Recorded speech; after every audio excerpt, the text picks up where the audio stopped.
All right, let's talk about the invisible architecture that basically runs our entire digital world. APIs.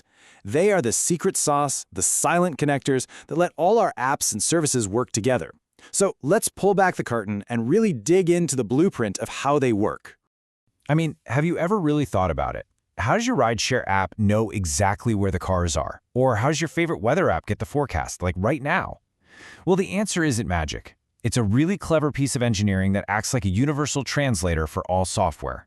At its very heart, an API, which stands for Application Programming Interface, is basically a formal contract. It's just a set of rules that lays out exactly how two different computer programs can talk to each other. It defines what you can ask for, how you have to ask for it, and what you should expect to get back. My absolute favorite way to think about this is the waiter analogy. So picture this. You're at a restaurant. You are the application, the customer. The kitchen, well, that's the server, with all the data and all the power to do things. Now, you can't just wander into the kitchen and start making your own food, right? Of course not. You need a go-between, and that's the waiter. That's our API. Okay, so if the API is our waiter, let's figure out how to actually place an order correctly. We're going to break down what goes into a single API request, piece by piece, so you can see exactly how an app tells a server what it wants. And to make this super clear, we're going to stick with one single example through this whole explainer. Let's pretend we're an e-commerce app and we need to create a brand new order. The heart of our request is going to look just like this: post/API/v1/orders. Now let's tear that apart. So that first word, post, that's our action verb. It's called an HTTP method. Think of it as telling the waiter what you want to do. You might use get to fetch data, like reading the menu. But post, which is what we're using, that's for creating something new. In our case, a new order. Now that little snippet we saw is just the path. Before that, you've got the full server address, the URL. This is nothing more than the restaurant's street address. It tells the internet which specific server, out of literally billions, we need to send our order to. Okay, next up is that little V1. This is the version number, and trust me, it is so important. APIs change, they get updated.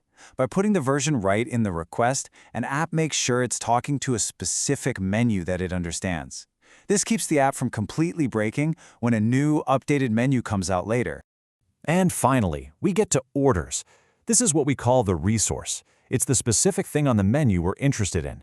We're not asking about customers, we're not asking about products, we are laser-focused on orders.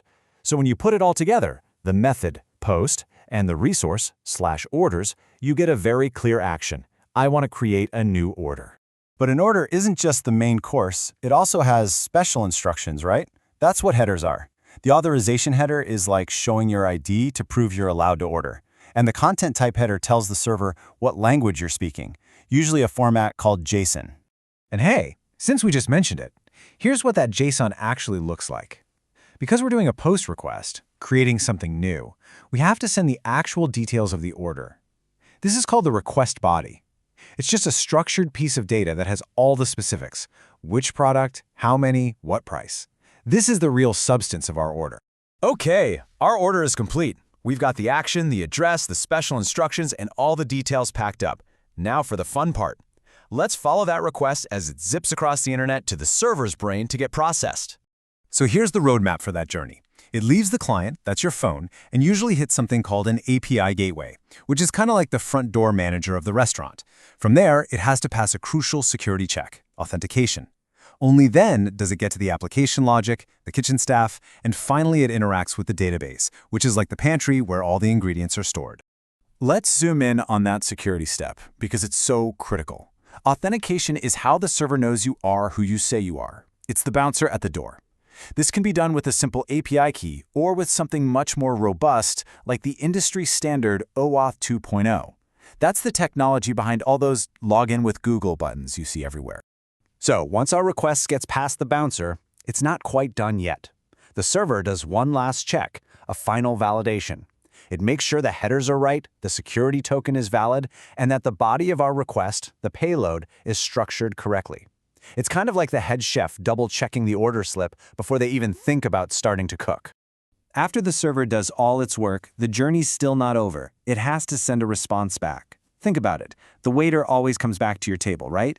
Either with your food or with some news about your order. It's the same here. every single API request gets a response. And that response is generally going to be one of two things. Over on the left, you've got success. The server says, yep, order created, and it even gives you back an order ID for your records. But on the right, you see an error, and a well-designed API doesn't just fail silently. It gives you a specific error code and a helpful message explaining what went wrong. Speaking of errors, I am willing to bet you've seen this one before. 404. This is an HTTP status code. It's part of a universal language that all servers use to communicate the outcome of a request in a way that's totally standard and predictable. These codes are really just an efficient shorthand. Anything in the 200s means, hooray, success, like 201, which specifically means your item was created.